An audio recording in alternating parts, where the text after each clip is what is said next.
So let's do some uglier examples. The ones that have been giving people trouble so far are the ones involving fractions in the function. And of course, the uglier the functions are, the uglier the compositions are going to be. So let's start with these two. We've got f of x is 2x minus 1 over 2x plus 1, and g of x is x over 3 plus 1. So if I want f circle g of x, what do I need? I need f of g of x. So what is my inside function and what's my outside function? G is inside, that's what I'm going to be plugging in. F is outside, so that's the bigger structure. So the structure of f looks like 2 times something minus 1 over 2 times the same thing plus 1. So what is it that I'm plugging in there? I should be plugging in the formula for g, which is x over 3 plus 1. Now I would say this is still pretty ugly. We need to simplify it. The simplification is where everybody's getting lost in this. So let's go ahead and distribute those 2's. I've got 2x over 3 plus 2 minus 1, and I've got 2x over 3 plus 2 plus 1.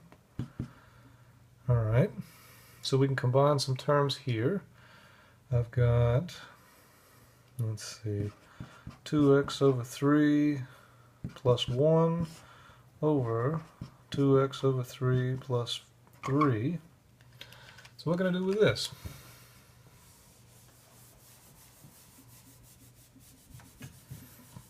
Well, I would advise clearing your denominators. It's not going to hurt anybody's feelings to multiply a fraction by 3 over 3, right? Because we just multiplied by 1. So what we're going to get from that is 2x over 3 times 3 is 2x. 1 times 3 is 3. On the bottom, we get the 2x the same way. 2x over 3 times 3 is just 2x. And then 3 times 3 will give us 9. Now, there's nothing else we can do about this. We can't cancel the 2's, the x's, or these 3's because everything's trapped inside of a sum. So we got to leave it where it is. So that is f circle g. So let's do g circle f. Alright. G circle f of x is what? G of f of x. So it says our outside function is g, so that's the structure we need to write down first. Now g of x looks like x over 3 plus 1. So what do I need to punch into that box? I want f of x to be my inside function, so I need 2x minus 1 over 2x plus 1. That's what has to go in the box. Alright. So from now, what can I do to simplify this? I've got a fraction divided by a number. Now remember, dividing by 3 is the same as multiplying by 1/3, so that means this 3 comes right up here with this 2x plus 1.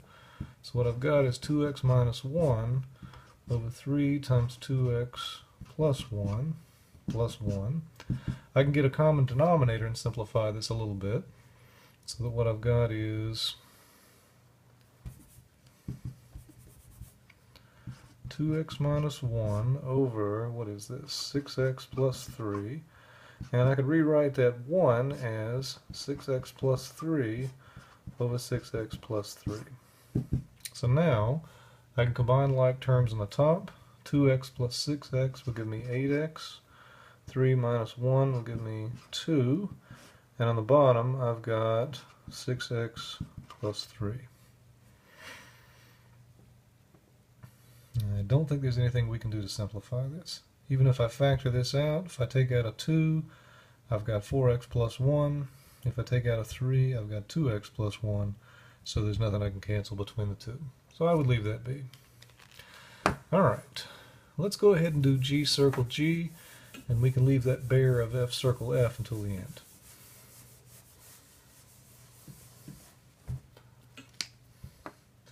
So g circle g of x is g of g of x. Now, so g is both our inside function and our outside function. So I know I'm supposed to have something over 3 plus 1, and the function I need to plug in is g of x, which is x over 3 plus 1. Now again, multiplying by 1/3 dividing by 3 are the same, so really what I've got is 1/3 of x over 3 plus 1 plus 1. Now I can distribute this 1/3. 1/3 times x over 3 is x over 9 plus 1/3 plus 1. So I get x over 9 plus 4 over 3. And I think I would leave that where it is. If you wanted to get a common denominator, you can multiply that by 3 over 3 and get x plus 12 over 9. So not bad so far. So let's do this last one. This is the kind of thing that's been giving everybody trouble so far. So if I do f circle f, now I know I'm supposed to have the outer function being f, so I've got 2 times something minus 1 over 2 times the same thing plus 1. Now what goes in that box has to be a smaller copy of f, right? So it's 2x minus 1 over 2x plus 1 in both of these boxes. Now again, what do we do with this? I would say that we have a common denominator in both of these, right? 2x plus 1 is kind of what's messing us up in here. So why don't we multiply the top and the bottom by 2x plus 1?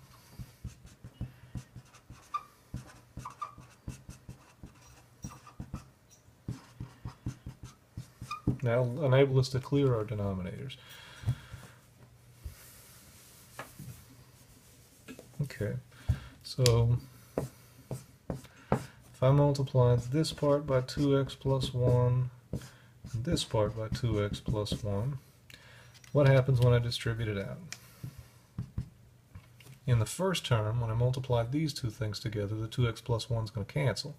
So I'm just going to get 2 times 2x minus 1. But in the second term, this negative 1 doesn't have a denominator to cancel with this. So I just get minus 2x plus 1.